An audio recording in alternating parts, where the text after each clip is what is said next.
been playing in Vancouver since I've been about 7. I grew up in Burnaby on the border of Vancouver and Burnaby, and I've been in rock and roll since I've been about 8 years old. My parents were firm believers in the 60s. My older brothers were 10 and 12 years older than me, and then I had the opportunity to meet my first drum set with a bunch of rock stars in my basement when I was 7. So he said, pick any instrument, and I went to the drums, and it was dinner time, and he had to fight to get me off and to come and eat dinner.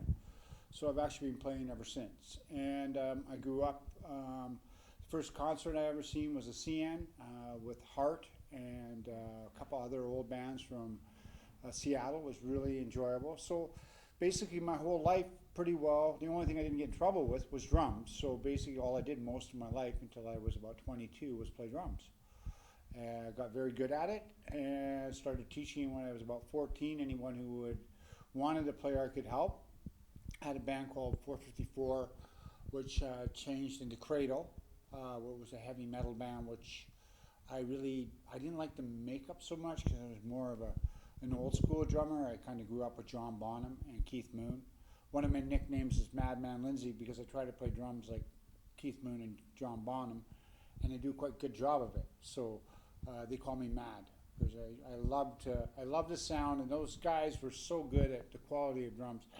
So basically, most of my life I've been in and out of music. I've had, as people have, they have the roller coasters and the up and downs of life. So basically, now I have a full-time studio.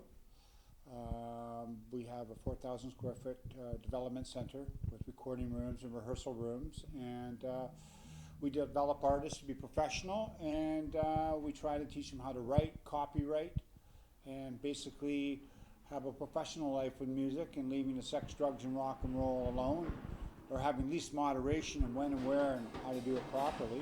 What is it about the drums that when you're younger, what was it about the drums that you... It was Ringo and John Bonham. So when I watched those three drummers, Ringo, John Bonham, and Keith Moon, my 5 schoolmates when I was a kid, we carried my drums to the school, and I was able to play Hard Day's Night. That was my first show. I was 8. And we carried each piece of my drum to the school. We set it up, and I played it with an old record, and I played Ringo Starr, Hard Day's Night. But I remember when everybody stood up and gave me a standing O, and I was just a little boy. It's like, wow, this is crazy. It's like, wow, how did this happen, right? People actually liked me. So, and it was a way to cope, because I could take my frustrations out, and musicians talk about a word called the zone, right? And after I got into that zone after that performance, even when I was young, I just basically being severely dyslexic and illiterate until I was like 14, 15 years old. It's the only thing I could do where I could actually talk to people and be at the same level instead of being less than, because I didn't know what dyslexia was and whatever when I was a kid. My parents were very supportive of my music. My brothers, both brothers had bought me a drum set on my way through. Parents paying, my drum lessons were $25 a month. My parents' mortgage payment was $21 a month for the mortgage payment. So it was one of those things. With the school, basically Lindsay Music Studios, I built it 11 and a half years ago from scratch, and my vision is to have outlet for kids where it was healthy and let them have fun, but sort of keep them in the right track, the left field and right track, and education about music, because a lot of kids get into trouble with music and stuff like that, or parents are a little fearful, well, sex, drugs, and rock and roll. But most of the pros, they grew up and they left that all behind. So I wanted to build an environment what was safe for kids, and they had to be freedom to be creative, and then teach them knowledge. Okay, well, how do you copyright a song? How do you write songs? And we started with small rock schools and working with kids one-on-one.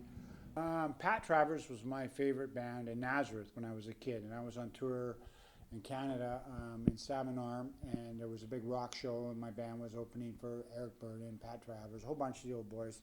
So I got to meet the lead singer from Nazareth and Pat Travers, which are 2 of my biggest inspirations in my life, and they sat and had dinner with me. And I got to talk to them, and they watched me do sound check, and they go, someone who actually hits the drums, what's your name? And my guitar player, well, that's Stephen Future Shock Lindsay. He goes, where did you get a name like that? So I told him about, growing up in Burnaby it was just like, wow, watching Eric Burden play and, just being on a stage like that. And, it was really, really a beautiful thing for me. I know where I belong, and the studio has a lot of pros, but one of the cons is it's like a baby. It's a young business what has to be pampered all the time and looked after. So I can't be diddling around playing music everywhere I go and not looking after the studio, because the studio is a really important thing, really important to me for one, the aspect of my own well-being and loving music and working, but also passing on my gifts. And that's the one thing I liked about the singer and Nazareth and Pat Travers and all those high-end level musicians. They just share. Oh, you have a problem with this? Here, I'll show you. Oh, that's how I did this beat. Oh, this is how, they're always willing to share. And I think people, they put idols or rock stars. I know I did at one time in my life that, wow, these guys are just so incredible. They're just normal human beings. I remember jamming with Glenn Frey in 1981 from the Eagles, and I didn't know who he was. So we jammed for about an hour and a half, and he looks up and goes, man, you got great pocket. You're a great groovy drummer. I go, pocket? I don't even know what the pocket means, right? At that time, I think it was 18 years old.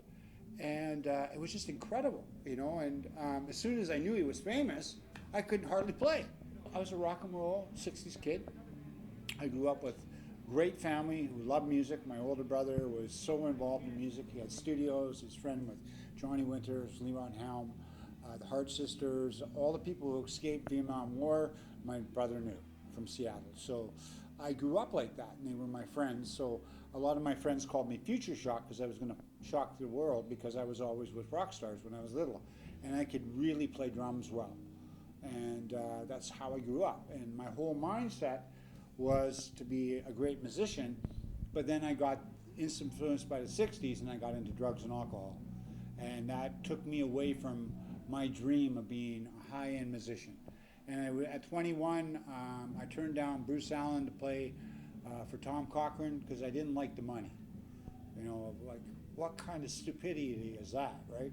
He was going to pay me, I don't know, $150 to play with Tom Cochrane and do a bunch of shows on a Coliseum tour. And I said, no, that's way too cheap. I can't play for you. That's an idiot, right?